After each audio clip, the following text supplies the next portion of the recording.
අපි දැන් මේ යන්නේ නුවර ඊටමත් කටුක නමුත් අලංකාර ගමකට. මේ ගමේ සිටින බොහෝ දෙනෙකුගේ රැකියාව තමයි ගොවිතැන. ඉතින් මේ ඉන්නේ අපේ කතාවේ කතානායකයා කසුන් ජයරත්න. මේ ගමේ ජීවත් වෙන මධ්‍යම පාන්තික පවුලක දෙවනි ළමයා තමයි මෙයා.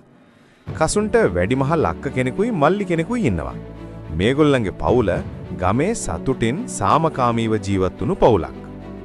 ඉතින් මේ අපේ කසුන්ට පොඩි කාලේ ඉඳලා ලොකු කීනයක් තිබුණා.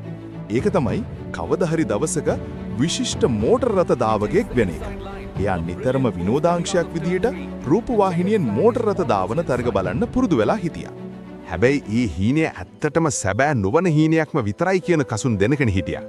මොකද මෝටර රථ දාවකයෙක් වෙන්න ලොකු වියදමක් යනවා කියන කසුන්ගේ හිතේ තදින්ම තිබුණා.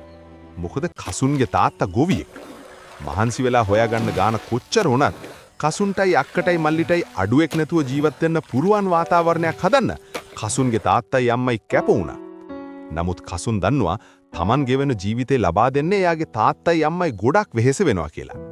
ඉතින් මෝටර රථ දාවකයෙක් වෙන්න ඒ ලොකු වියදම දරන්න ඒගොල්ලොන්ගෙන් උදව් ඉල්ලන්නේ කොහොමද?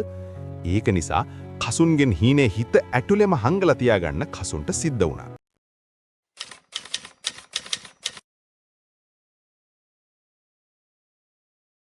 කසුන් දැන් අවුරුදු 21ක තරුණයෙක්.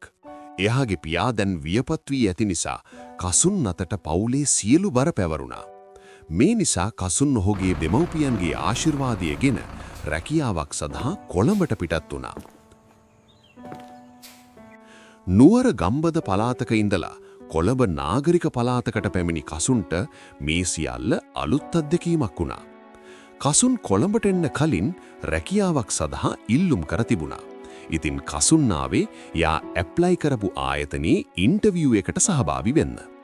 හැබැයි කසුන්ට දැන් තියෙන තත්වයට එක්ක මෙම රැකියා සොයා ගැනීමට ලෙහෙසි වන්නේ නැහැ.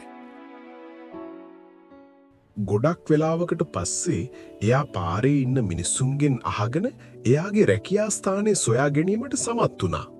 ඔහු එම රැකියා ස්ථානයේ ඉන්ටර්විව් එකට සහභාගී වෙලා සාර්ථකව එකෙන් සමත් වුණා. ඊට පස්සේ එයාට ඊළඟ දවසේම රැකියාවට එන්න කියලාත් කිව්වා. ඒ ළඟම තියෙන බෝඩිමකුත් සොයා ගන්නට එයාට හැකි වුණා.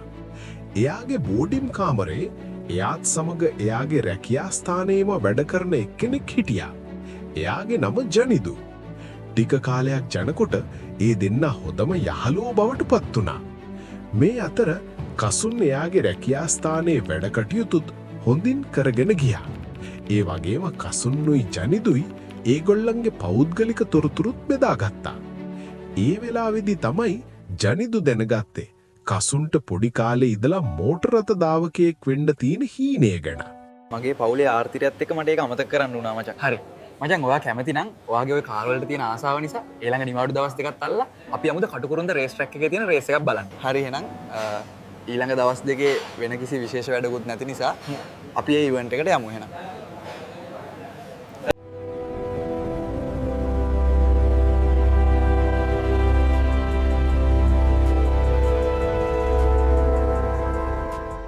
ඉතින් ඊළඟ උදේම යාළුවෝ දෙන්න මෝටර් ෂෝ එක බලන්න bus රථයට නැග්ගා.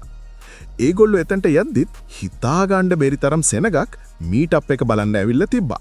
Welcome everyone to the grand opening of Motor Show 26. I don't read the newspapers because they all have ugly friends.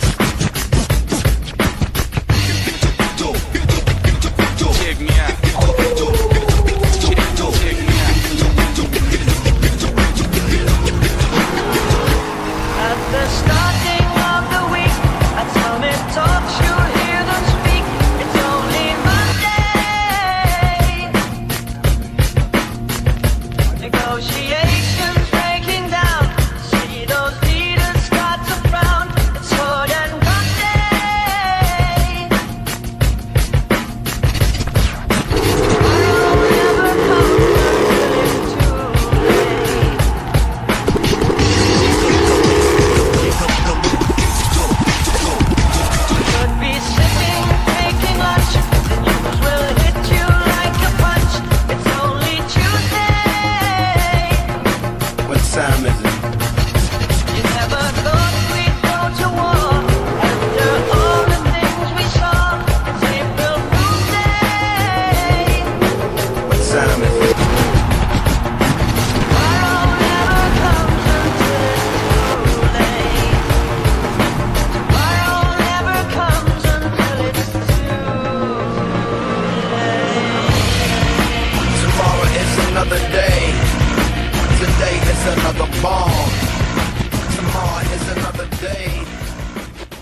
මචං ඔයා මොකද හිතන්නේ මේ මොටර් ෂෝ එක ගැන?